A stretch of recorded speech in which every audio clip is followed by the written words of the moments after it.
Hoyer goes to throw. Now he's hit. He throws. That pass falls harmlessly over the middle, and Hoyer is banged up. Steve Smith comes up limping. One of the residents is down. It's Josh Norman. Is Ben hurt? Yeah, Ben's got a little hit to his gill off.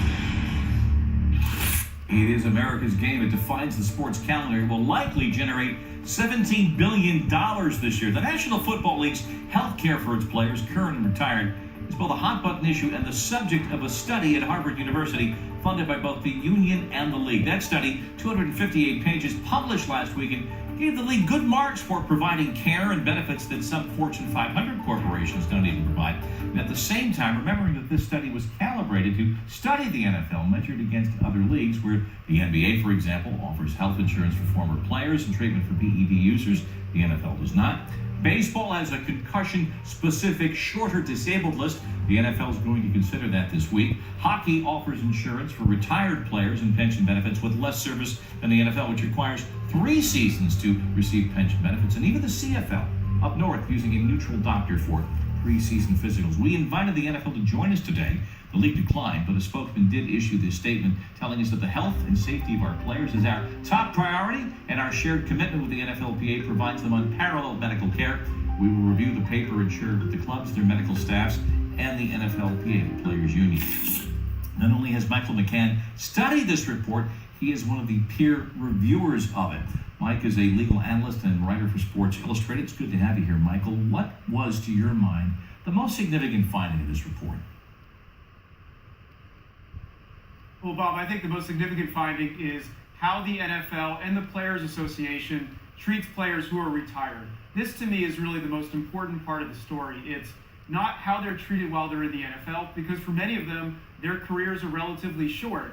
It's the many decades of life that they have upon retirement, where, as you mentioned earlier, Bob, other leagues say, we will give you health care for life, we will give you benefits that go until the day you die, whereas in the NFL, and this is collectively bargained, benefits end. In fact, for many players, benefits don't ever begin post-playing career because they don't vest. They don't get the 3 years of credit. And even those that do, many benefits end after 5 years when they're out of the league. And for a lot of guys, they're in their 30s at that point. They may have another 50 years of life. And I think it's really troubling, particularly when you consider other things going on in this world about healthcare benefits, pre-existing conditions, workers' comp. There are many levers being pulled right now. So it's very crucial that these players, I think, are treated well.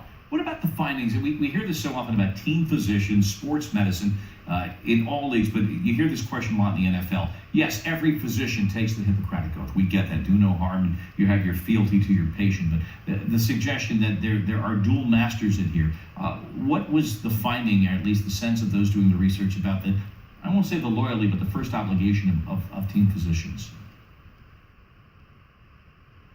Yeah, Bob. So the finding was basically, there's no finding that doctors are betraying their patients, being the players, but the system isn't set up to really prevent that. That a better system, and you mentioned that at the start, might be, for instance, in the Canadian Football League, where preseason physicals are conducted by neutral physicians. Moreover, having it expressly stated in the collective bargaining agreement that at all times, team doctors must be looking out for the best interests of the players. And there's really a tension here, right? Because team doctors are working for teams. Teams' interests are not always the same as players. Everyone wants to see players healthy, but for players, playing on Sunday and their long-term health impact of doing so may be viewed very differently from how a team looks at it. So really a system in place where perhaps all team doctors are neutral. Maybe they're not paid by the team. Maybe instead of having team doctors, having doctors paid equally by the Players Association and the league. There are different ways of going about this. All right. In 15 seconds, if you could tell the union to go for one thing in negotiations that might be achievable, what do you think it might be?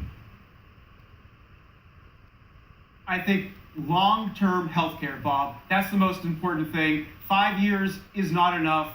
They have to get that extended. Moreover, let's be more generous to players who don't make it to 3 seasons. Let's reduce the vesting period to maybe 1 or 2 years. Thousands of guys aren't getting it because of that period. Yeah, 3 years to vest, and the average career is about 4 years. Michael McCann, you can read him at SI.com. Always a great read. Mike, thank you. We appreciate your time today. And next up, things